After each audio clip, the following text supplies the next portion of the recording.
Kebenaran firman Tuhan pada saat ini dari Keluaran pasal 2 ayat 1 sampai 10. Ada pesan penting yang perlu menjadi sorotan dan perhatian bagi kita, yang saya yakin Roh Kudus bisa pakai.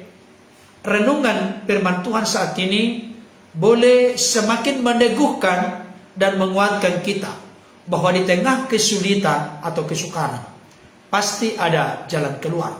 Karena itu jangan pernah menyerah, jangan pernah berpaling dari Tuhan. Keluaran 2 ayat 1 sampai 10. Ayat 1 sampai 5 dibacakan oleh Palen, ayat 6 sampai 10 dibacakan oleh Kakak Kisya. Seorang laki-laki dari keluarga Lewi kawin dengan seorang perempuan Lewi. Lalu mengandunglah ia dan melahirkan seorang anak laki-laki. Ketika dilihatnya bahwa anak itu cantik, disembunyikannya di 3 bulan lamanya. Tetapi ia tidak dapat menyembunyikannya lebih lama lagi. Sebab itu diambilnya sebuah peti pandan, dipakalnya dengan gala-gala dan ter. Diletakkannya bayi itu di dalamnya dan ditaruhnya peti itu di tengah-tengah tebrau di tepi sungai Nil. Kakaknya perempuan berdiri di tempat yang agak jauh untuk melihat apakah yang akan terjadi dengan dia. Maka datanglah putri Firaun untuk mandi di sungai Nil. Sedang dayang-dayangnya berjalan-jalan di tepi sungai Nil. Lalu terlihatlah olehnya peti yang di tengah-tengah teberau itu. Maka disuruhnya hambanya perempuan untuk mengambilnya. Ketika dibukanya, dilihatnya bayi itu, dan tampaklah anak itu menangis, sehingga belas kasihanlah ia kepadanya, dan berkata, tentulah ini bayi orang Ibrani. Lalu bertanyalah kakak anak itu kepada putri Firaun, akan kupanggilkah bagi tuan putri seorang inang penyusu dari perempuan Ibrani untuk menyusukan bayi itu bagi tuan putri? Sahut putri Firaun kepadanya, baiklah. Lalu pergilah gadis itu memanggil ibu bayi itu. Maka berkatalah putri Firaun kepada ibu itu, bawalah bayi ini dan susukanlah dia bagiku, maka aku akan memberi upah kepadamu. Kemudian perempuan itu mengambil bayi itu dan menyusuinya. Ketika anak itu telah besar, dibawanyalah kepada putri Firaun, yang mengangkatnya menjadi anaknya dan menamainya Musa, sebab katanya, karena aku telah menariknya dari air. Sejauh itu pembacaan firman Tuhan. Yang berbahagia adalah setiap kita yang mendengar firman Tuhan dan yang memelihara dalam hidup kita hari lepas hari. Mari kita menjadi orang Kristen yang terus bertumbuh dewasa melalui apa? Melalui sikap yang positif menghadapi situasi, kondisi, keadaan kehidupan, dan melalui ketaatan melakukan kebenaran firman Tuhan. Hanya dengan 2 cara itu kita bertumbuh makin dewasa menjadi serupa seperti Kristus. Seperti kebenaran firman Tuhan yang disampaikan oleh Rasul Paulus kepada jemaat Korintus. Meskipun manusia lahiriah kami semakin merosot, tapi manusia batinnya kami diperbaharui dari sehari ke sehari. Salah satu hal yang membuat banyak orang Kristen mengalami keputusasaan, mengalami frustrasi dalam kehidupannya sebagai orang Kristen, mengaku sebagai pengikut Kristus. Oleh karena apa? Oleh karena tidak mengalami terobosan demi terobosan, tidak mengalami kemajuan, pertumbuhan, kedewasaan rohani. Ada orang jalan di tempat menjadi zona aman, jadi biasa-biasa saja sebagai orang Kristen. Bahkan yang paling parah, ada orang yang mengalami kemerosotan rohani, kekeringan rohani, ketawaran rohani. Saya mendorong Bapak Ibu Saudara, jangan sampai kita masuk di dalam kelompok yang demikian. Dan salah satu cara atau salah satu bukti menunjukkan kita dalam proses pemurnian, dalam proses pendewasaan, dalam proses penyempurnaan, sehingga hari lepas hari hidup kita, sifat watak karakter kita semakin menjadi serupa seperti Kristus. Itu bisa terlihat dengan sangat real, sangat konkret, sangat nyata melalui bagaimana kita menyikapi berbagai situasi, kondisi, keadaan, kesesakan, kesulitan dalam kehidupan kita. Kalau ada orang menghadapi kesulitan dan berkata, Tuhan, aku tidak kuat lagi, aku mau minum baygon rasa strawberry. Saya mau kasih tahu, orang itu sedang dalam keadaan frustrasi dan putus asa. Saudaraku yang dikasihi oleh Tuhan, di dalam bacaan ini jelas dikatakan bagaimana seorang Imran dan istrinya siapa? Yochebed. Istrinya, mereka sama-sama suku Lewi. Kita tahu suku Lewi adalah suku yang secara khusus untuk menjadi imam atau menjadi pelayan pemimpin kebaktian di bait Allah. Saudara yang dikasihi Tuhan, kita tidak fokus membahas ke sana. Tapi yang jelas, suami istri ini mereka mendapatkan satu hal yang sebenarnya membuat mereka bangga, senang, bersukacita karena mereka mendapatkan seorang anak laki-laki, di mana istrinya Imran melahirkan seorang anak laki-laki. Saya mau kasih tahu, dalam suku-suku tertentu merasa tidak lengkap hidup ini secara tradisi ya, bukan secara firman. Kalau belum dapat anak laki-laki, maka tidak abdol. Dan di sini konteksnya pasangan suami istri ini dari suku Lewi ini, mereka mendapatkan seorang anak laki-laki. Di satu sisi mereka bangga, mereka senang, mereka bersukacita karena istri dari Lewi ini melahirkan seorang anak laki-laki. Tapi di waktu yang bersamaan mereka was-was. Mereka ada di bawah tekanan. Mereka ada di bawah ketakutan. Kenapa? Karena ada perintah dari Fir'aun yang tidak suka dengan begitu pesatnya bangsa Israel yang ada di wilayah kerajaan kekuasaan Fir'aun semakin pesat berkembang. Jumlah mereka semakin banyak. Mereka takut jangan sampai nanti bangsa Israel ini bersekutu dengan musuh untuk mengalahkan kita, sehingga mereka meninggalkan negeri kita dan tidak ada lagi nanti yang menjadi budak atau hamba bagi kita. Akhirnya Fir'aun melakukan berbagai macam cara. Salah satu di antaranya karena sudah kehabisan cara dan akal, Fir'aun membuat titah atau perintah. Setiap anak laki-laki bangsa Israel ketika lahir harus dibuang ke sungai Nil. Kalau sudah dibuang bayi yang baru lahir ke sungai Nil, alias biar laki-laki mati, tapi perempuan dibiarkan hidup. Saudara dikasih Tuhan, itu sebabnya selama 3 bulan mereka masih bisa menyembunyikan bayi itu, menyembunyikan anak itu.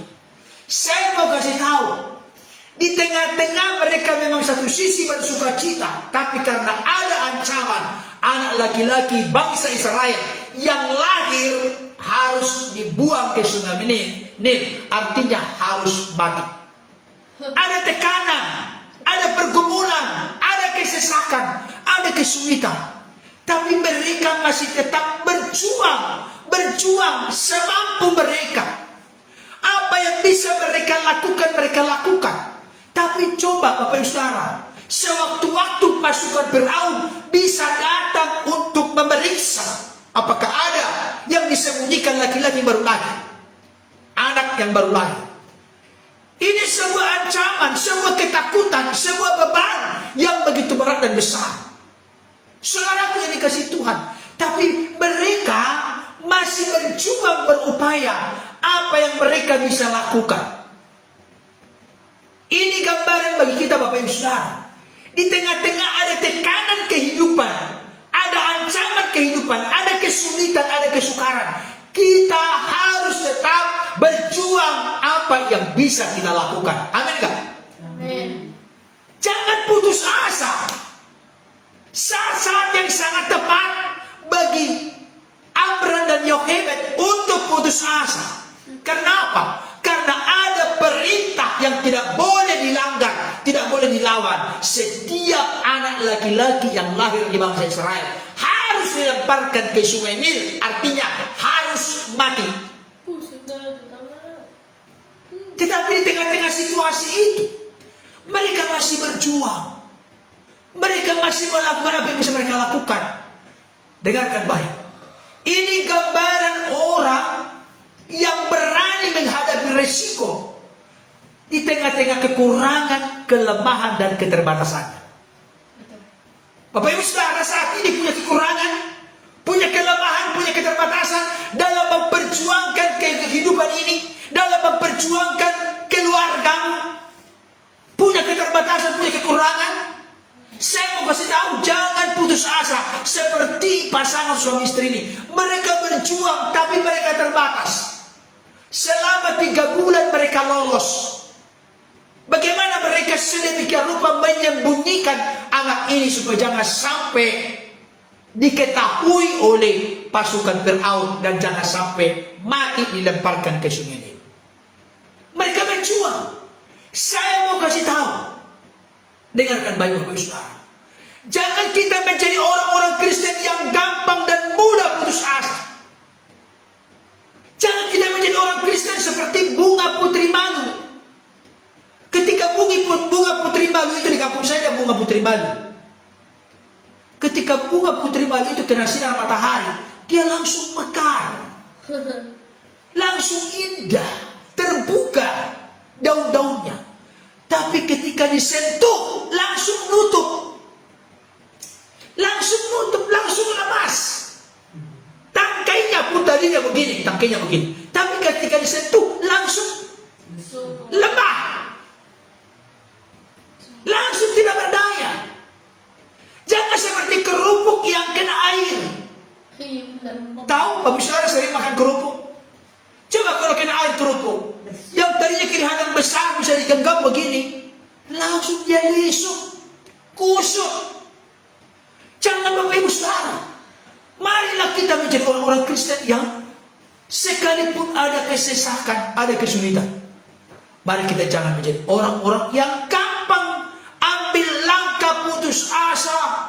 Seperti saya katakan tadi, apapun rasanya Bapak Ibu Saudara, kalau ada rasa stroberi atau rasa apa lagi, rasa coklat, rasa vanila, kalau baygon tidak ada gunanya, tetap bermasalah, berbahaya. Jangan Bapak Ibu Saudara.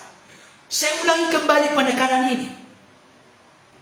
Suami istri ini mereka kompak. Dengarkan baik. Suami istri ini mereka kompak melindungi, berjuang, berusaha, berupaya bagaimana menyembunyikan anak ini sehingga tidak kena kepada razia pasukan Firaun. Dengarkan baik. Yang namanya anak, apakah mulut jadi sumpel? Coba yang kita Saudara, ini perkara yang sulit. Apakah mereka bisa berkhotbah kepada Musa saat itu? Musa, nyawamu terancam. Tolong jangan menangis. Jangan boleh menangis. Bisa nggak? Bisa nggak? Bagaimana bisa ngomong begitu sama anak kecil? Gak bisa. Gak bisa. Ini risiko tinggi. Nak, kalau kamu lapar, diam-diam baik ya. Diam-diam aja. Kalau kamu mau pipis, mau ganti popok atau ganti apa, kalau konteks sekarang kita ceritakan ya. Jangan nangis ya, nggak boleh nangis. Atau barangkali saat itu belum ada lakban, dilakban mulutnya. Jangan sampai kedengaran. Ini susah Bapak Ibu Saudara. Yang namanya anak kecil belum mengerti apa-apa. Tapi bayangkan sedemikian rupa. Saya sedang memikirkan ini Amram dan Yochebed ini bisa tidur nggak ini malam-malamnya? Bisa tidur nggak kira-kira? Enggak tenang. Bisa tidur Bapak Ibu Saudara? Ada di antara Bapak Ibu Saudara bisa tidur karena ada masalah. Ada yang tidak bisa tidur. Ada malam ini supaya bisa tidur harus minum obat tidur. Ada. Saya mau sampaikan saat ini, jangan biasakan tergantung dengan obat tidur. Karena masalah persoalan yang Bapak Ibu Saudara hadapi barangkali menurut penilaianmu begitu berat dan besar, seolah-olah tidak berdaya lagi, sudah mau roboh seperti dinding yang miring, tinggal ditiup atau ditekan dikit sudah langsung roboh. Saya kasih tahu firman Tuhan berkata, Tuhan menetapkan langkah-langkah orang. Apabila ia jatuh, tidak akan sampai tergeletak, sebab tangan Tuhan yang penuh kuasa menolong dan menopangnya. Amin. Saudara dikasih Tuhan, di tengah kesukaran, kesulitan pasti ada jalan keluar. Yang penting jangan putus asa. Apa yang bisa Bapak Ibu Saudara lakukan saat ini, lakukan saja. Kalau mungkin kelihatannya, Pak Pendeta, aku punya kerugian sekian puluh juta. Kalau aku kumpulin lagi, seperti firman Tuhan berkata, setiap perkara-perkara kecil Tuhan percayakan perkara besar. Saya mau kasih tahu, kalau kita putus asa, ada jalan keluar. Saya mengundang Bapak Ibu Saudara sekarang ini, mari kita semua putus asa. Tapi saya kasih tahu, pada umumnya kalau kita makin putus asa, tidak punya iman, tidak punya harapan, kita hanya bersungut-sungut, kita marah, kita emosi, sakit penyakit muncul, tidak bisa tidur, kita makin lemah, makin tidak berdaya. Oleh karena itu, mari teladani pasangan suami istri. Mereka tidak berantem. Kenapa yang lahir laki-laki? Kan kalau kita membiarkan hawa nafsu, kedagingan, iblis bersuara macam-macam, kenapa bukan perempuan? Kalau perempuan kan kita aman, gak ada tantangan. Kan seringkali kita begitu. Kenapa begini? Kenapa begitu? Kenapa begono? Bagaimana begono? Saya mau sampaikan Bapak Ibu Saudara, jangan salahkan situasi kondisi keadaan, tapi bagaimana kita menyikapi situasi kondisi keadaan dan kita keluar sebagai pemenang-pemenang di dalam Kristus. Amin. Oke. Sebelum saya lanjutkan, barangkali ada yang mau menyampaikan sesuatu. Silakan. Sambil minum dulu. Ivan, aku. Ayo nak, siapa? Ya itu segala sesuatu indah pada waktunya ya. Karena ini kelihatannya mustahil gitu ya. Apalagi dari gagal dan ter. Kalau yang aku pernah dengar gagal dan ter itu gak terlalu kuat dalam pengertian kan ini kita lagi air ya. Iya. Nah bisa aja kalau nih si musanya Tiba-tiba ada ombak. dia kan entah ada ombak atau entah ada hewan Angin apa kencang. di sungai atau angin kencang kan kita nggak tahu. Tapi di situ penyertaan Tuhan tuh luar biasa gitu dan waktunya tepat gitu. Dan yang lucunya lagi, bukan lucu sih, keajaibannya lagi tuh pas Putri Firaun dia lagi mandi, kan itu kan tanpa tradisi manusia ya. Terus yang kedua dia nangis gitu. Kalau si Musa nggak nangis mungkin beda ceritanya mungkin. Tapi pas dibuka dia nangis, di situ kayak wah timbul ibanya. Nah itu menurutku kayak Tuhan bekerja sangat luar biasa gitu. Kalau tanpa Tuhan nggak mungkin sih. Karena suatu hal yang mustahil secara manusia gitu. Iya. Secara Tuhan sendiri. Oke, bagus. Puji Tuhan. Yang lain, silakan. Keren. Ayo. Kapan? Amin.